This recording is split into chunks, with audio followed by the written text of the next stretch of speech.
Hello everyone, myself Dev Dubey. Friends, आज हम discuss करेंगे इम्पॉर्टेंट डेफिनेशंस।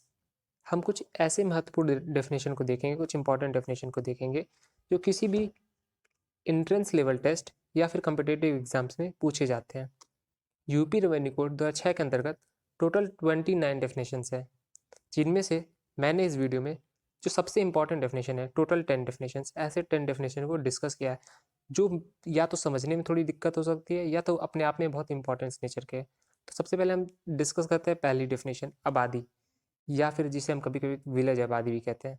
तो आबादी या विलेज आबादी को जो सेक्शन में डिफाइन किया है वो है सेक्शन 4 क्लॉज 1। इसमें ये बताया गया है कि आबादी या फिर विलेज आबादी का मतलब वो एरिया जहाँ पर विलेज में लोग रहते हैं, ठीक है।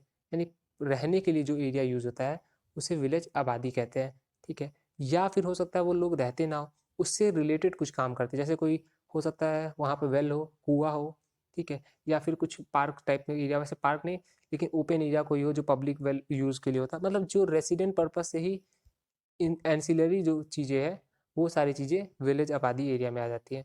तो सिंपल शब्दों में आबादी का मतलब ऐसे एरिया जहाँ पे लोग रहते हैं या फिर रहने के लिए कुछ इंपॉर्टेंट जगहें हैं जो उससे रिलेटेड जगह हैं, वो सारी जगहें आबादी में आ जाएंगी। जो दूसरी डेफिनेशन है वो है एग्रीकल्चर।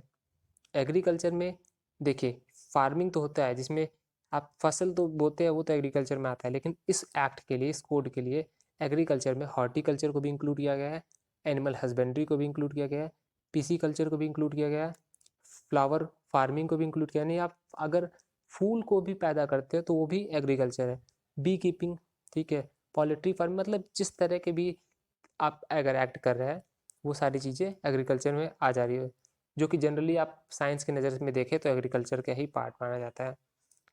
जो ये एग्रीकल्चर की डेफिनेशन दी गई है वो सेक्शन 4 क्लॉज 2 में दी गई है। इसके अलावा जो तीसरा और सबसे इंपॉर्टेंट डेफिनेशन है वो है एग्रीकल्चर लेबरर। मतलब आप किस मजदूर को कहेंगे कि वो एग्रीकल्चर लेबर है। देखिए, अगर किसी का मेन सोर्स ऑफ लिवलीहुड, उसकी जो आजीविका है, वही अगर मैनुअल लेबर से आता है, यानी मेहनत मजदूरी कर कर आता है किसी एग्रीकल्चर लैंड पे, यहाँ पर जो सबसे इंपॉर्टेंट टर्म है वो है एग्रीकल्चर लैंड। मतलब अगर आप घर बनवाने में कोई मजदूरी कर रहा है तो एग्रीकल्चरल लेबर नहीं होगा, ठीक है, वो लेबर तो हो सकता है लेकिन एग्रीकल्चर लेबर हो तभी होगा जब वो मेहनत मजदूरी किसी खेती वाले ज़मीन पे करे, यानी फसल बोने के लिए करे, हॉर्टिकल्चर के लिए करे, एनिमल हस्बेंड्री के लिए, या इस तरह के रिलेटेड वर्क के लिए अगर मजदूरी करता है और उससे उसकी आजीविका चलती है तो उसे हम एग्रीकल्चर लेबरर कहेंगे। जो चौथी डेफिनेशन अपने आप में इम्पॉर्टेंट है वो दी गई है सेक्शन 4 क्लॉज 5 में। वो डेफिनेशन है भूमि प्रबंधक समिति की। इस कोड के अकॉर्डिंग जो भूमि प्रबंधक समिति होगी वो बेसिकली उसका मतलब होता है ऐसी समिति जिसे सेक्शन 28 ए के अंतर्गत बनाया गया है यूपी पंचायती राज एक्ट के में।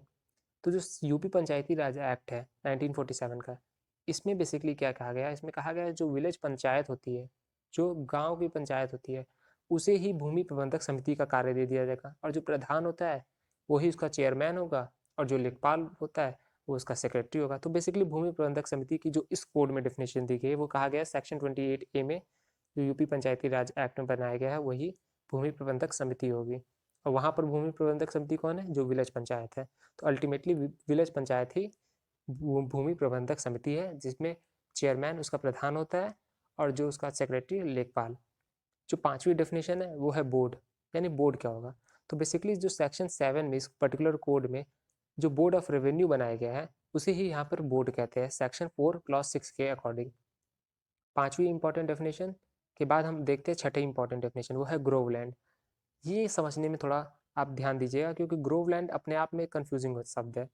यहाँ पर ग्रोव लैंड का मतलब है ऐसी लैंड, ऐसी स्पेसिफिक लैंड जहाँ पर ढेर सारे पेड़ हो, ठीक है, पेड़ हो तो, लेकिन आप पेड़ से ये मत समझ लिए जंगल है वो नहीं, ऐसे पेड़ हो जो या तो उसकी मौजूदगी से या फिर अगर वो पूरी तरह वो बड़े हो जाते हैं, ग्रो हो जाते हैं, तो उसके बाद उस पर्टिकुलर लैंड का किसी और पर्पज़ के लिए यूज़ नहीं किया जा सकता।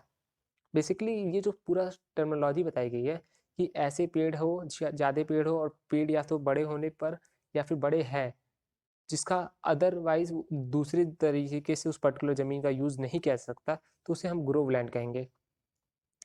इसका सिंपल मतलब है, ग्रोव लैंड का मतलब बाग, जो बाग होता है, बागीचा होता है जहाँ पर फलदार वृक्ष लगे रहते हैं, उसे ही ग्रोवलैंड कहते हैं सरल शब्दों में।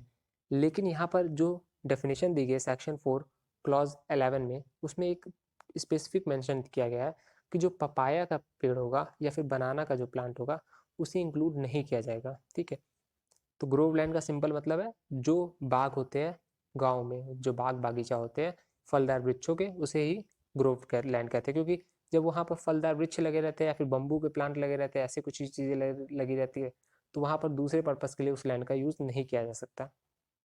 इसके अलावा जो 7th डेफिनेशन है वो है सब डिविजनल अफसर्स की। ये सब डिविजनल अफसर क्या होता है? सब डिविजनल अफसर का मतलब होता है असिस्टेंट कलेक्टर, जो किसी इंचार्ज है तहसील का। ठीक है, असिस्टेंट कलेक्टर भी एक पोस्ट बनाई गई है इस पर्टिकुलर रेवेन्यू कोड में, और सब डिविजनल अफसर नाम से भी एक पोस्ट बनाई गई है। बेसिकली दोनों लोग होते एक ही व्यक्ति है, बस जब ड्यूटी अपनी निभाते हैं तो उनकी पोस्ट अलग अलग हो जाती है सेक्शन 4 क्लॉज 18 के अकॉर्डिंग। फिर हम 8th डेफिनेशन देखते हैं एग्रीकल्चर ईयर की। एग्रीकल्चर ईयर का यहाँ मतलब है फर्स्ट डे ऑफ जुलाई से लेके 30 जून तक, मतलब 1 जुलाई से 30 जून तक किसी कैलेंडर ईयर में, उसे हम कहते हैं फसली ईयर या फिर एग्रीकल्चर ईयर सेक्शन 4 क्लॉज 23 के अकॉर्डिंग। ये अपने आप में इंपॉर्टेंट है, कभी कभी फसली ईयर करके पूछ लेता है, कभी कभी एग्रीकल्चर ईयर करके पूछ लेता है। तो आपको पता होना चाहिए कि ये 1 अप्रैल से नहीं शुरू होता, ना ही ये 1 मार्च से शुरू होता है, ना 1 जनवरी से। ये कब से शुरू होता है? 1 जुलाई से।